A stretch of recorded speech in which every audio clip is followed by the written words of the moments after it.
அம்மா இன்னைக்கு என்ன சமையல்? சித்திரை மாசம் அமாவாசை விரத சாப்பாடு செஞ்சிருக்கோம், வாங்க பார்க்கலாம். மூக்கடலை சிறுக்கீரை போட்டு வடை, ஜீரக அப்பளம், வாழைக்காய் வறுவல், வாழைத்தண்டு கூட்டு, வாழைத்தண்டு பருப்பு போட்டு கூட்டு, சுட சுட பொன்னி அரிசி சோறு, கத்திரிக்காய் போட்டு அரைச்சி விட்ட சாம்பார்,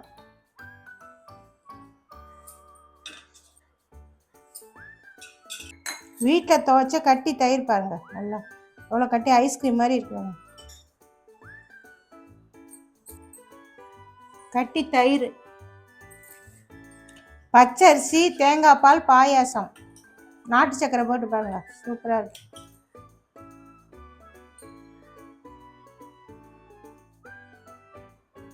வாங்க முன்னோர்களை கும்பிட்டுட்டு சாப்பிடலாம் வாங்க.